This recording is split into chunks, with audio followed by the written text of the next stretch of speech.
The transport ship dropped out of hyperspace with a shudder that made Jake Morrison's stomach flip. Through the small window, he saw his destination for the first time. The planet Zephyria hung in space like a blue-green jewel, covered in swirling clouds and dotted with massive cities that sparkled even from orbit. Jake pressed his face against the cool glass and whistled softly. 3 moons circled the planet, each one bigger than Earth's moon. Space stations floated between them like metal flowers, connected by streams of light from passing ships. He had never seen anything so beautiful or so alien. "First time off Earth, human?" asked a voice behind him. Jake turned to see a creature that looked like a giant praying mantis wearing a flight suit. Its compound eyes reflected the light from the window, creating tiny rainbows across its face. "Yes, sir," Jake replied, not sure if he should salute or shake hands. The creature's 4 arms moved in, what might have been a laugh. "I am Cadet Zethic of the Veltari. You must be the human exchange pilot we heard about." The alien's voice buzzed like an insect, but Jake could understand every word thanks to the translator chip behind his ear. "Tell me, do humans actually fly ships with their hands? No mental connection to the computer?" Jake nodded. "We use controls and switches, sometimes voice commands." Zethic's head tilted in a way that reminded Jake of a confused dog. "How primitive. No wonder your species only reached the stars 50 years ago. We Veltari have been flying between worlds for 3,000 years." The transport ship began its descent toward Zephyria. Jake could see the Galactic Flight Academy now, a massive complex of silver towers and landing pads that stretched for miles across the planet's northern continent. Ships of every shape and size moved around it like busy ants. "There are your new classmates," Zethic said, pointing with one of his 4 arms toward the window. Jake saw a group of aliens standing on an observation deck. Some looked like walking rocks with crystals growing from their heads. Others seemed to be made of pure energy, glowing and shifting like living lightning. "The rock people are Carathians," Zethic explained. "They can calculate flight paths in their heads faster than most computers. The energy beings are Nixari. They don't even need controls. They just think at their ships, and the ships obey." Jake felt his confidence shrinking. Back on Earth, he was one of the best test pilots in the experimental flight program. He had flown prototype fighters that most people said were impossible to control. But here, surrounded by aliens who had been flying spaceships since before humans invented the wheel, he felt very small and very young. The transport ship touched down with barely a bump. Jake grabbed his single bag and followed Zethic toward the exit. The air on Zephyria smelled like ozone and exotic flowers. 2 suns hung in the purple sky, casting double shadows across the landing pad. "Welcome to the Galactic Flight Academy," announced a tall alien with blue skin and too many arms. "I am Commander Zix Thala, Senior Flight Instructor. You will address me as Commander or Sir. You are here because your species has petitioned to join the Galactic Union. Before that can happen, we must determine if humans are capable of operating advanced spacecraft without endangering themselves or others." Jake stood straighter. Around him, the other new cadets did the same. He counted at least 20 different alien species, from creatures that looked like walking trees to others that seemed to be made of living metal. He was the only human. "Your dormitory assignments are posted on the central board," Commander Zix Thala continued. "Classes begin at first sunrise tomorrow. Do not be late. In space, being late means being dead." Jake found his room assignment and made his way through corridors filled with aliens of every description. Some walked, others floated, and a few seemed to teleport from place to place in flashes of light. His room was small but comfortable, with a bed that adjusted to fit his human shape and a window that looked out over the Academy's main flight line. Through the window, He watched alien cadets practicing in small training ships. The Veltari moved their fighters in quick, jerky patterns like flying insects. The Korathians flew in perfect geometric formations that looked like moving mathematical equations. The Nexari didn't seem to fly at all. Their ships simply appeared where they wanted them to be. A knock at his door interrupted his thoughts. Jake opened it to find a young Veltari with scars across his carapace and flight wings that gleamed like metal. "You are the human," the alien said. It wasn't a question. "I am Kethmer, senior cadet. I wanted to see the creature that thinks it can fly with the rest of us." "Nice to meet you too," Jake said, trying to keep his voice friendly. Kethmer's compound eyes glittered. "Tomorrow you will take your first flight test. I have seen the scores of other primitive species. They usually wash out in the first week." He leaned closer, and Jake could smell something like burnt metal on his breath. Humans might set a new record for failure. "We'll see," Jake replied. "Yes, we will." Kethmer's mandibles clicked in what might have been amusement. "Sleep well. Ground crawler. Tomorrow you learn why some species are meant to crawl in the dirt while others soar among the stars." After the alien left, Jake sat on his bed and stared out at the alien sky. 2 moons were rising, casting strange shadows across the academy grounds. Somewhere in the distance, he could hear the sound of engines being tested and the voices of aliens speaking in languages his translator couldn't identify. He thought about the long journey from Earth, about the months of preparation, and the pride in his commander's voice when he was selected for this mission. Humanity's first representative at the Galactic Flight Academy. The first human to train alongside aliens who had been flying spaceships longer than his species had existed. But now, surrounded by creatures who could think at their ships or calculate impossible maneuvers in their heads, Jake wondered if he was really ready for what lay ahead. Tomorrow would bring his first real test, and judging by Kethmer's confidence, it would not go well. Jake pulled out a small photo of Earth from his bag and set it on the windowsill. The blue marble looked tiny compared to the alien world outside his window. But it was home, and he was here to represent not just himself, but everyone who had ever looked up at the stars and dreamed of flying among them. He would not let them down, no matter how many aliens laughed at the primitive human who flew with his hands. Jake woke to the sound of alien voices echoing through the dormitory halls. The first sun was just rising over Zephyria, painting the sky in shades of orange and purple that Earth had never seen. He dressed quickly in his flight suit and made his way to the dining hall. The massive room buzzed with conversation in dozens of languages. Jake grabbed a tray and looked at the food options. Most of it didn't look like anything he recognized. Some dishes glowed, others moved slightly, and one appeared to be breathing. He settled for something that looked like bread and a cup of what he hoped was coffee. "The human chooses the most boring food available," said a familiar buzzing voice. Kethmer landed gracefully beside Jake's table, his wings folding against his back. "Perhaps your taste is as primitive as your flying will be." Jake took a bite of the bread-like substance. It tasted like cinnamon and starlight, if starlight had a flavor. "It's actually pretty good.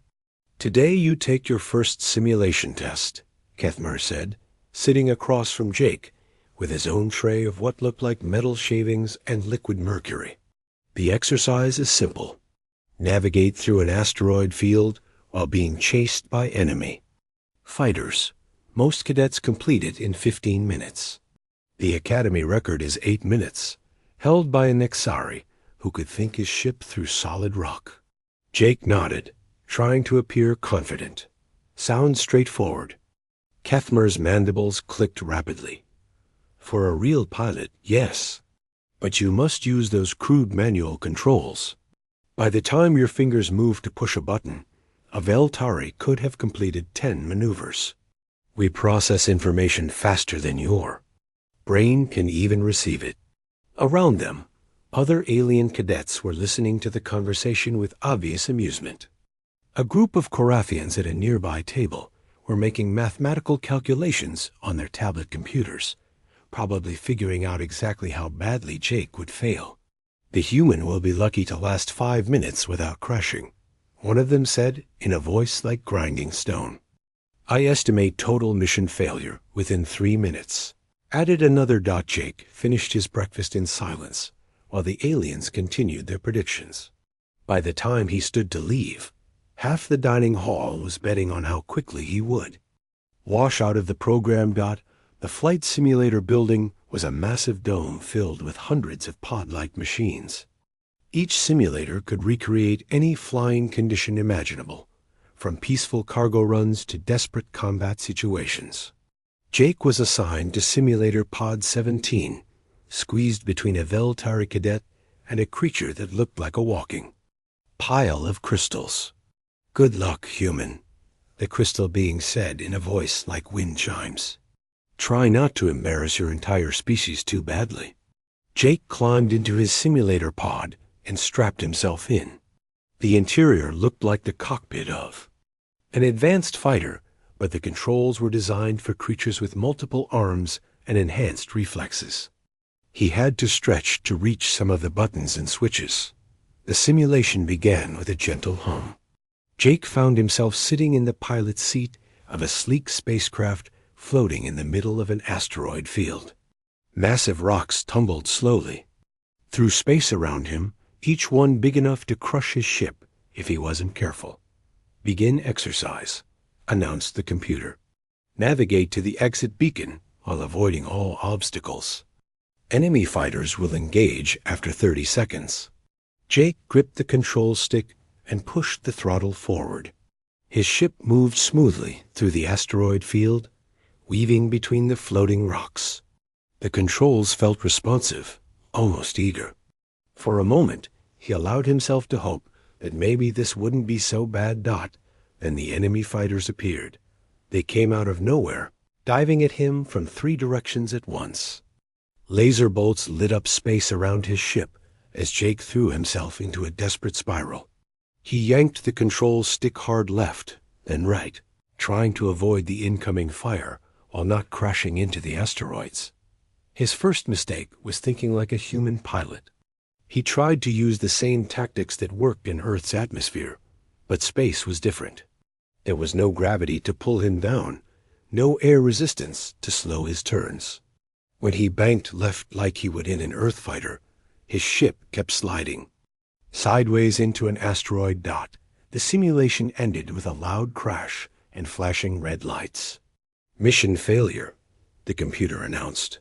"Time survived, 2 minutes, 43 seconds. Cause of failure, collision with asteroid designated Alpha 7. Jake sat in the dark pod for a moment, feeling his cheeks burn with embarrassment. Through the thin walls, he could hear other cadets completing their simulations successfully. The Veltari next to him finished in 11 minutes. The crystal being took 14 minutes, but never crashed once. When Jake climbed out of his pod, he found Commander Zixthala waiting for him with a tablet computer in her many hands. 2 minutes and 43 seconds, she said, her blue skin darkening with what might have been disappointment. "That is the worst first attempt score in Academy history." The previous record for failure was held by a vegan slug being who had no eyes and navigated by smell alone. It lasted 4 minutes. Jake wanted to defend himself, to explain that the controls were designed for aliens and that he needed more time to adjust. But the words stuck in his throat as he saw the crowd of alien cadets gathering to watch his humiliation. "Perhaps," Commander Zixthala continued, "humans are simply not meant for spaceflight. Your species may need to focus on planetary occupations. Farming, perhaps, or waste management." The alien cadets erupted in laughter. Kethmer's buzzing chuckle was the loudest of all. "I told you," he said to his friends. "Ground crawlers belong on the ground." Jake spent the rest of the day taking basic flight theory classes with the other new cadets. Every instructor seemed to know about his simulator failure. They spoke to him slowly, as if he might not understand basic concepts like velocity and trajectory. Some of them suggested he might want to consider transferring to the Academy's maintenance program. The worst part was that they weren't being cruel. They genuinely seemed to think they were being helpful by steering him away from something he obviously couldn't do. That evening, Jake sat alone in his room, staring at the photo of Earth on his windowsill. He thought about sending a message home, telling his superiors that the mission was a failure and asking for transport back to Earth. It would be easier than enduring weeks of public humiliation. A soft knock at his door interrupted his dark thoughts. Jake opened it to find a human woman standing in the hallway. She was older than him, maybe 40, with short gray hair and the kind of calloused hands that came from years of working on machines. "I'm Lyra Kane," she said, "flight instructor. Mind if I come in?" Jake stepped aside, surprised to see another human at the academy. "I didn't know there were any human instructors here." "Just me," Lyra said, settling into the room's single chair. "I've been here for 3 years, ever since the first diplomatic contacts were made. I heard about your simulation today." Jake sat on his bed, preparing for another lecture about accepting his limitations. 2 minutes and 43 seconds, Lyra continued. "You know what I think about that? That I should go home and take up farming?" Lyra smiled. "I think you are trying to fly like them instead of flying like a human. Tell me, what did you do back on Earth?" "Test pilot. Experimental aircraft, mostly. Prototypes that nobody else could handle." "And how did you approach those flights?" Jake thought about it. "Instinctively, I guess.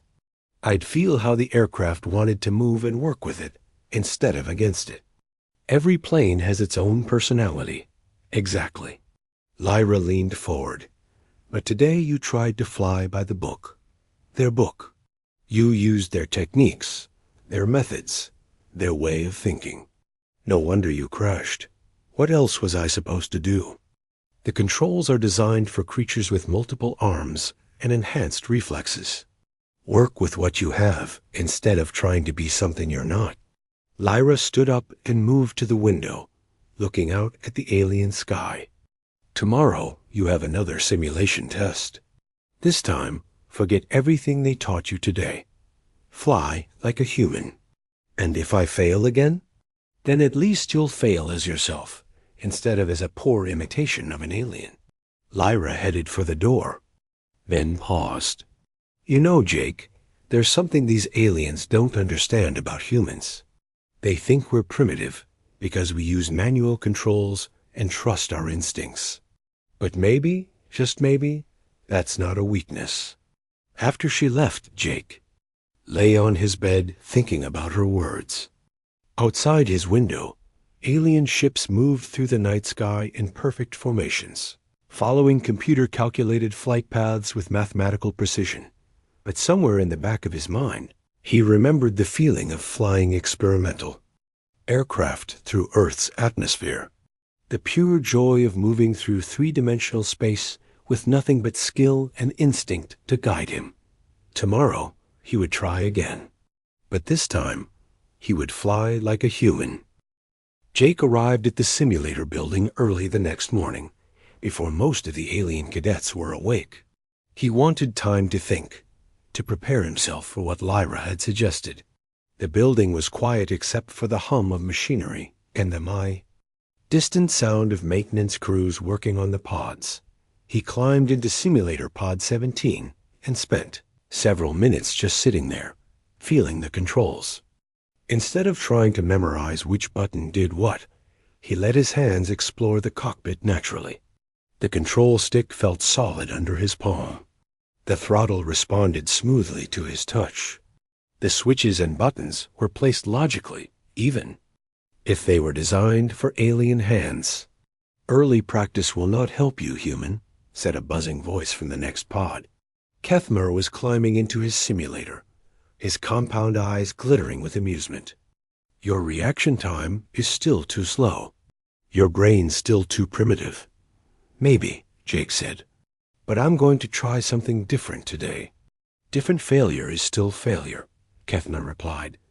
More cadets began arriving as the first sun climbed. Higher in the alien sky, Jake watched them prepare for their simulations with practiced efficiency. The Veltari checked their wing reflexes. The Korathians ran mathematical calculations on their tablets. The Nexari simply sat quietly, their energy forms pulsing with inner light. Commander Zixthala entered the building with her usual commanding presence. She looked directly at Jake as she spoke to the assembled cadets. Today's exercise is more challenging than yesterday's, she announced. You will navigate through the Crimson Nebula while pursuing enemy ships. The nebula contains electromagnetic storms that will interfere with your instruments. You must rely on skill and quick thinking. To succeed, Jake felt his stomach tighten. A more difficult test when he had barely survived the easy one. The Academy record for this simulation is 12 minutes, the commander continued, set by Cadet Bixari 3 years ago. Most cadets complete it in 20 to 25 minutes. Those who take longer than 30 minutes fail the exercise. The simulations began. Jake watched his display screen as the scenario loaded. His ship appeared at the edge of a swirling red nebula filled with crackling energy storms. Somewhere inside that maze of gas and lightning, enemy fighters were hiding. His job was to find them and engage them in combat while avoiding the natural hazards. Begin exercise, the computer announced. Jake pushed the throttle forward and entered the nebula. Immediately, his instruments began acting strangely. The radar screen flickered with false readings. The navigation computer couldn't maintain a steady heading. Radio communication filled with static. His first instinct was to slow down and proceed carefully, using his instruments to guide him. But then he remembered Lyra's words about flying like a human. He thought about test flights over Earth's mountains, navigating through storms by feel when the instruments failed. Jake turned off his radar. He shut down the navigation computer. He ignored the radio chatter and flew by sight alone. The nebula was beautiful and terrifying. Red gas swirled around his ship like liquid fire. Lightning arced between particles of space dust, creating a light show that no human eyes had ever seen. Instead of fighting against the electromagnetic chaos, Jake began to feel its rhythm. The energy storms moved in patterns. The gas clouds flowed like ocean currents. The lightning followed predictable paths between charged particles. Jake stopped trying to calculate the safe route and started dancing with the storm. He found the first enemy fighter hiding behind a wall of charged particles. Instead of approaching directly as the tactical manual suggested, Jake used a lightning strike to mask his approach. The electromagnetic pulse from the natural phenomenon hid his ship's energy signature until he was close enough to attack. The enemy pilot never saw him coming. Jake disabled the fighter with a quick burst of simulated laser fire and moved deeper into the nebula. His ship rolled and twisted through the chaotic environment, following paths that existed more in his imagination than in any computer database. He stopped trying to predict where the storms would go and started feeling where they wanted to take him. The second enemy fighter was more challenging. It had positioned itself at the center of a rotating energy vortex, using the natural phenomenon as a shield. Any ship that approached directly would be torn apart by electromagnetic forces. Jake studied the vortex for a few seconds, then smiled. Back on Earth, he had flown experimental aircraft through tornadoes for weather research. This was bigger and more dangerous, but the principle was the same. Every spinning storm had weak points where the forces canceled each other out. He found the eye of the electromagnetic hurricane and dove straight through it.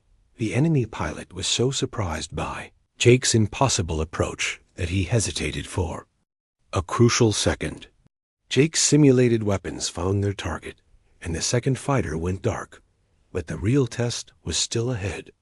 The final enemy ship was hiding in the nebula's most dangerous region, where 3 different storm systems met and created a zone of pure chaos. The tactical manual called it a no-fly zone. Even experienced pilots avoided areas like this. Jake entered it anyway. The electromagnetic interference was so intense that his cockpit lights flickered. His control surfaces responded sluggishly as charged particles interfered with his ship's systems.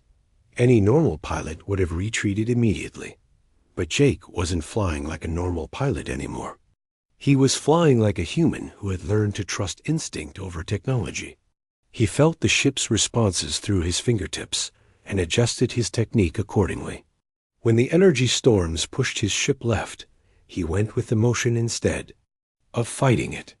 When lightning threatened to overload his systems, he used its electromagnetic field to boost his speed. He found the final enemy fighter exactly where he expected it to be, hiding in the calm center of the chaos. The alien pilot had chosen the position perfectly, according to tactical doctrine. No ship could approach through the surrounding storms. No ship, except one piloted by someone crazy enough to surf electromagnetic hurricanes for fun. Jake's final attack run was more art than science. He spiraled through the overlapping energy fields, like a leaf riding the wind, using the storm's own power to accelerate his ship beyond its normal limits. The enemy pilot's shots went wide as Jake's ship moved in patterns that no computer could predict. The simulation ended with Jake's victory in a time that made the computer pause before announcing the results. Mission completed. Time, 9 minutes, 17 seconds. New Academy record. The silence in the simulator building was absolute. Even the humming of the machines seemed quieter. Jake climbed out of his pod to find every alien cadet staring at him with expressions of shock and confusion. Commander Zixthala approached with her tablet computer, checking the results 3 times before speaking. "There must be an error," she said finally. "The computer shows impossible maneuvers. No ship can fly through the storm barriers you crossed." "But I did," Jake said quietly.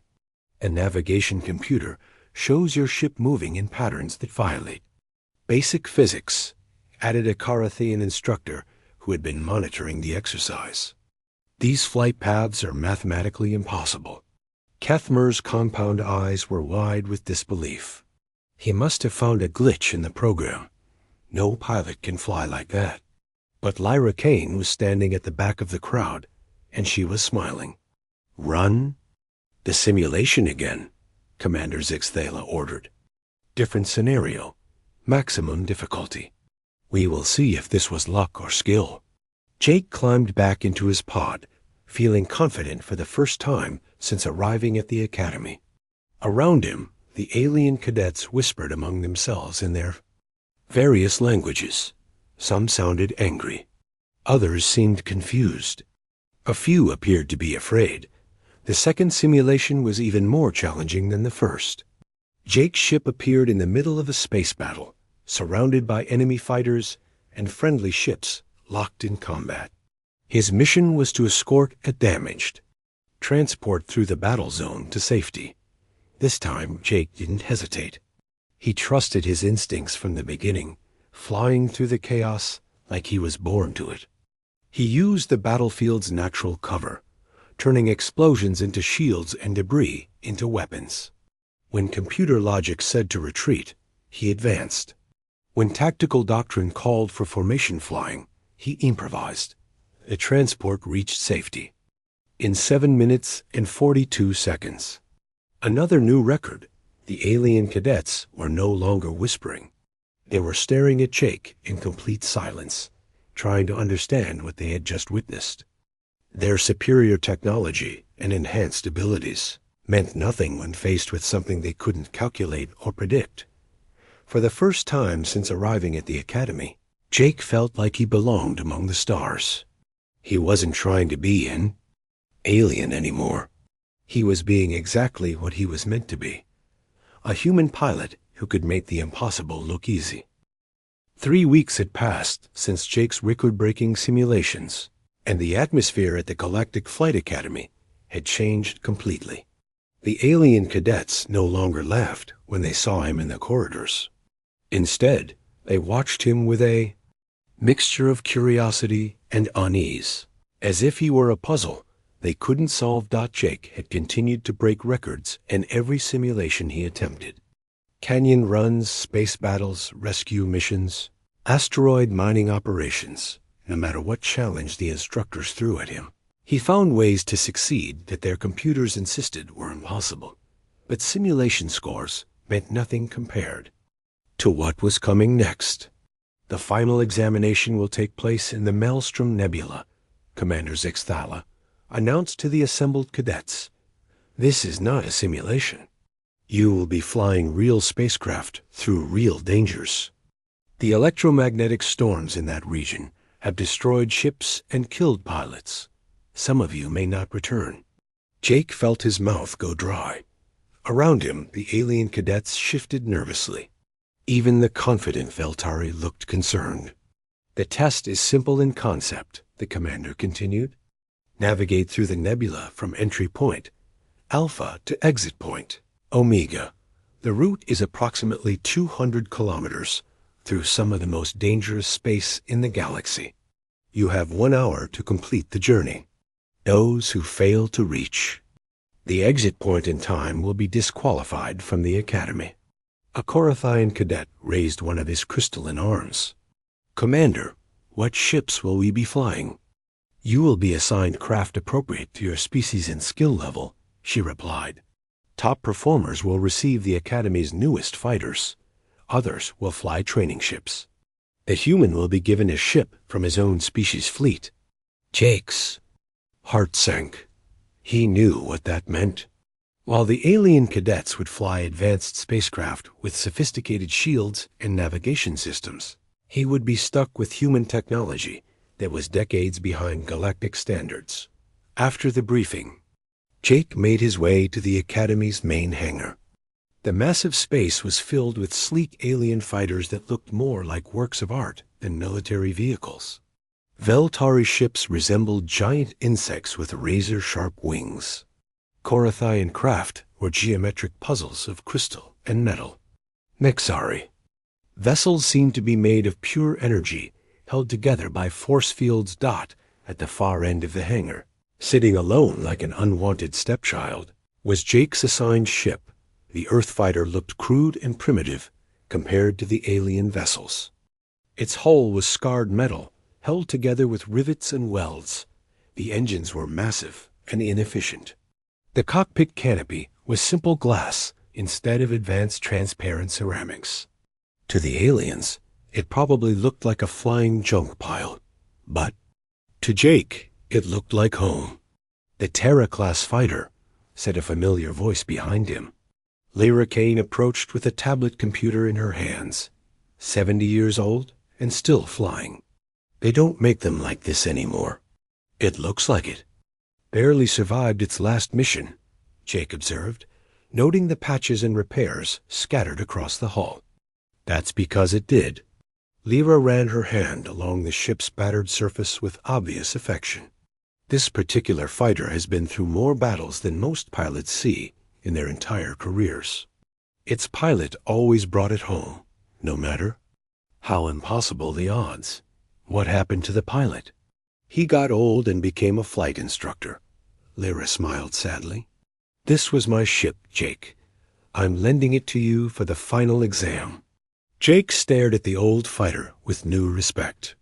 Despite its rough appearance, he could see the care that had gone into maintaining it. Every system had been upgraded and improved over the years, but the basic structure remained solid and reliable. She's not pretty, Lyra continued, but she's fast and tough, and she'll keep flying even when everything else gives up. Just like her pilot, I hope. Jake spent the rest of the day familiarizing himself with his new ship. The controls were pure human design, simple, direct, and intuitive. After weeks of struggling with alien interfaces designed for multiple arms and enhanced reflexes, sitting in a cockpit built for human hands felt like putting on comfortable clothes. The night before the final exam, Jake couldn't sleep. He lay in his bed, listening to the sounds of the alien academy around him, the buzz of Veltari wings, the musical chiming of Korathian communication, the electrical hum of Mixari energy forms. Tomorrow, he would fly into the most dangerous region of space known to galactic civilization, piloting a ship that the aliens considered obsolete. He thought about Earth, so far away that its light wouldn't reach Zephyria for decades. He thought about the human pilots who would come after him, depending on his success, to open the way for their own dreams of flying among the stars. The weight of representing his entire species pressed down on him like a physical force. Morning came too soon. Jake dressed in his flight suit and made his way to the hangar where the other cadets were making final preparations. Kethmer was checking his ship's weapon systems with mechanical precision. A group of Korathians was running mathematical calculations on their flight computers. The Nexari meditated in silent preparation. Jake climbed into his fighter and ran through the pre-flight checklist. Every system responded normally, but he could hear the age in the engines and feel the looseness in the controls that came from decades of hard use. Compared to the silent alien ships around him, his fighter sounded like a barely controlled explosion. All pilots report ready for launch, came Commander Zix Thalas, voice over the radio. The hangar doors opened to reveal the swirling chaos of the Maelstrom Nebula. Even from a distance, Jake could see the massive electromagnetic storms that made the region so dangerous.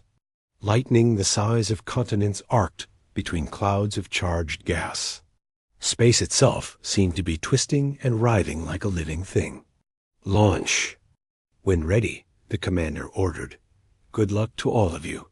The alien fighters launched first, accelerating smoothly into space with barely a sound. Their advanced engines and sophisticated navigation systems made them look effortless and graceful as they approached the nebula's edge. Jake's fighter launched with a roar of primitive rockets and a cloud of exhaust that would have embarrassed any alien engineer. But as he felt the acceleration press him back into his seat and watched the stars wheel around his canopy, he smiled. This was what flying was supposed to feel like: raw, powerful, and completely alive. The formation of ships approached the nebula's boundary together. Up close, the Maelstrom was even more terrifying than Jake had imagined. The electromagnetic storms were so intense that they created their own gravity fields. Space twisted and bent in ways that hurt to look at. Lightning strikes big enough to vaporize a moon lit up the interior with hellish light. Entry point Alpha reached, announced the lead Veltari pilot. Beginning penetration of the nebula. Maintain formation and follow standard navigation protocols. The alien ships entered the storm in perfect formation, their computers calculating safe paths through the chaos. Jake followed behind them, his crude human radar already starting to malfunction from the electromagnetic interference. For the first few minutes, everything went according to plan. The alien pilots followed their computer-generated flight paths with mechanical precision, avoiding the worst of the storms while making steady progress toward the exit point. Then the nebula decided to remind them why it was considered the most dangerous region in known space. A massive solar flare erupted from the dying star at the nebula's heart, sending a wave of charged particles racing through the gas clouds at near light speed. The electromagnetic pulse that followed was strong enough to overload the most sophisticated shielding systems ever built. One by one, the alien ships began to fall silent as their advanced computers and navigation systems shut down to protect themselves from the energy surge. Jake watched in horror as the perfect formation dissolved into chaos, with ships drifting helplessly through the storm while their pilots tried desperately to restart their dead systems. But Jake's old Earth fighter kept flying. Its primitive technology was too simple to be affected by the electromagnetic pulse.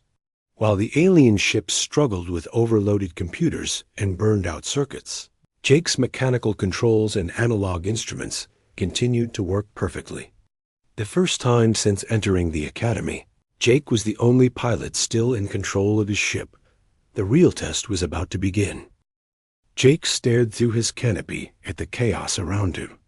The beautiful formation of alien fighters had become a scattered group of helpless ships drifting through the electromagnetic storm. Their advanced computers were either completely dead or cycling through endless restart sequences, leaving their pilots blind and powerless in the most dangerous region of space.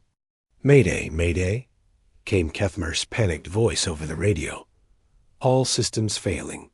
Navigation computer is down. I repeat, navigation is down." Similar distress calls flooded the communication channels. The Korathians were trying to calculate navigation routes manually, but their mathematical precision meant nothing when they couldn't see where they were going. The Nexari found their mental connection to their ships severed by the electromagnetic interference. Even the experienced Veltari were struggling without their enhanced reflexes being supplemented by computer assistance. Jake's primitive radio crackled with static, but it still worked. His mechanical flight controls still responded to his touch. His analog instruments still showed basic information like speed and direction.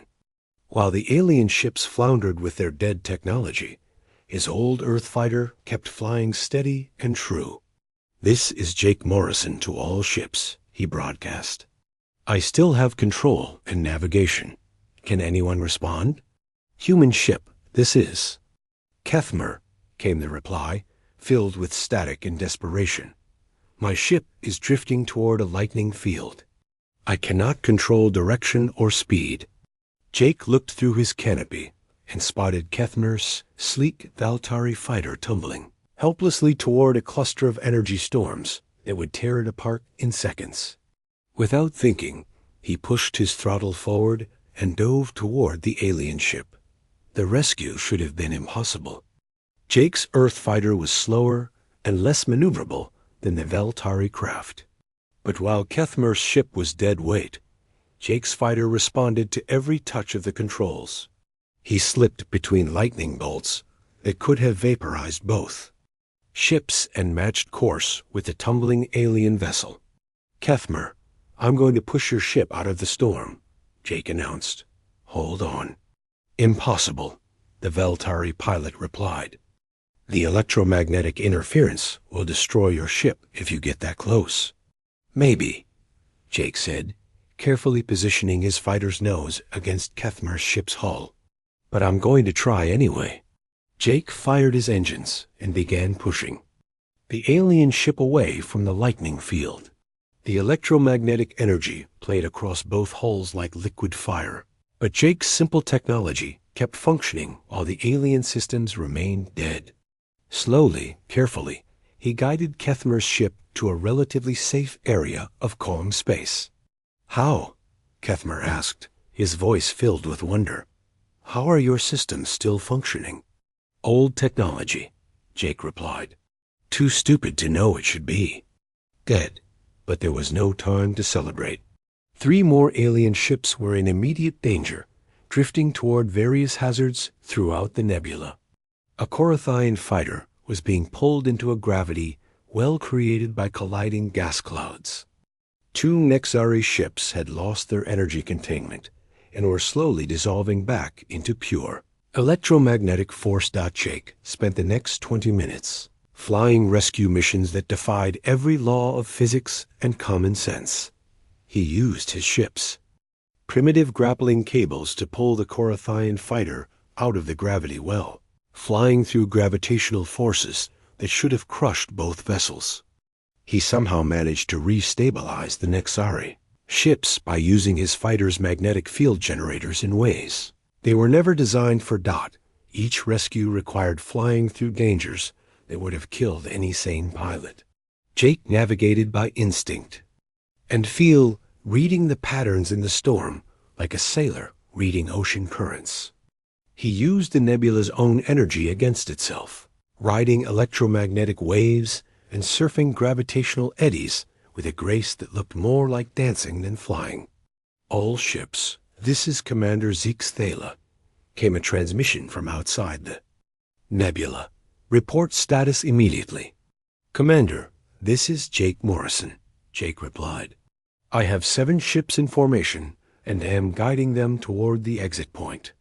All pilots are alive, but most ships have dead navigation systems. There was a long pause before the commander responded. Morrison, your orders are to complete your own examination. You are not responsible for other cadets. Jake looked at the alien ships around him, their pilots trusting him to guide them through the chaos.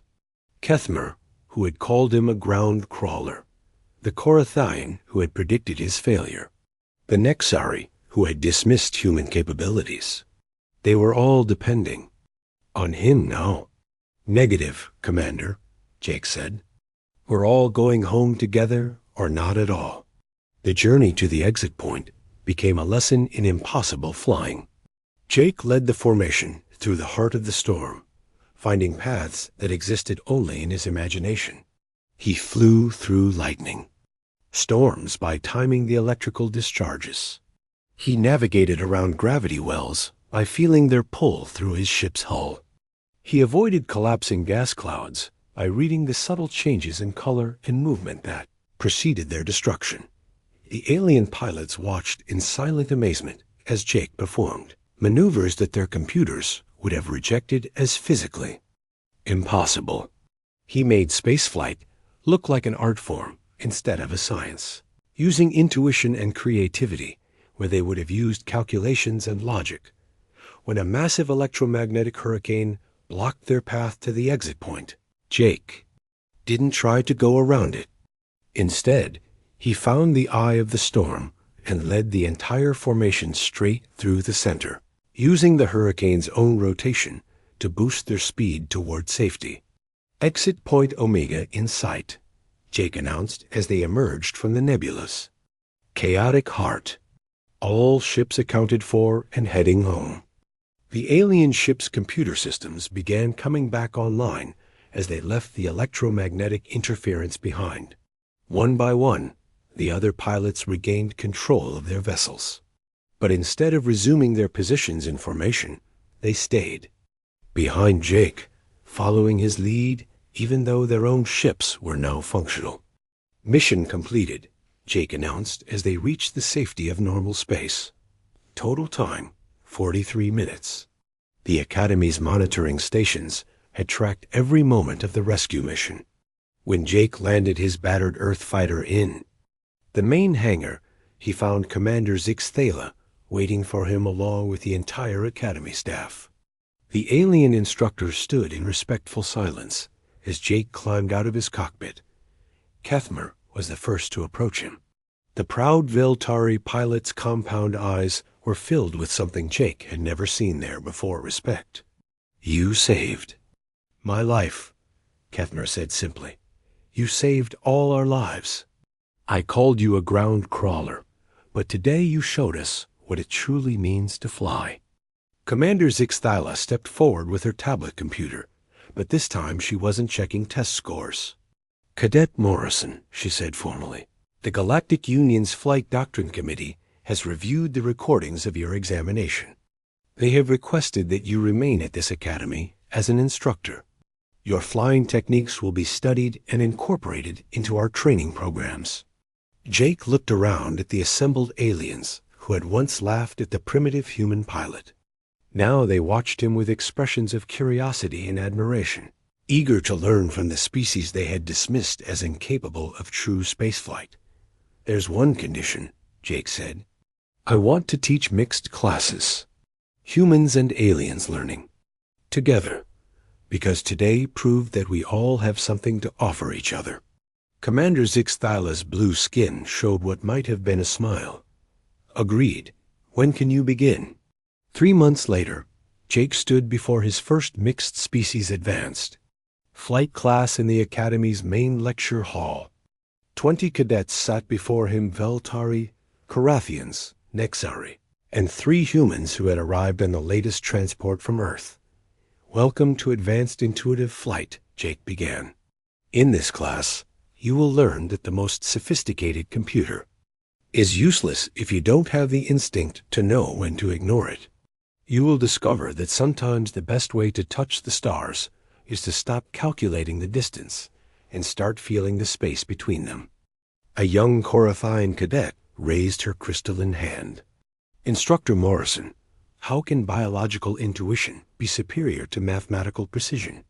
Jake smiled, remembering his own first days at the academy when such questions had seemed impossible to answer. "Because," he said, "the universe is not a problem to be solved. It's a dance to be danced. And sometimes the best way to learn the steps is to simply trust yourself to move with the music." Outside the lecture hall windows, human and alien ships flew together in perfect harmony, their different technologies and techniques creating something beautiful and new. The laughter had stopped long ago, replaced by the sound of species learning from each other among the infinite possibilities of space.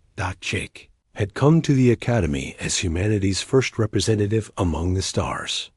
He would leave as something much more important, proof that in the vast universe there was always room for one more way to fly.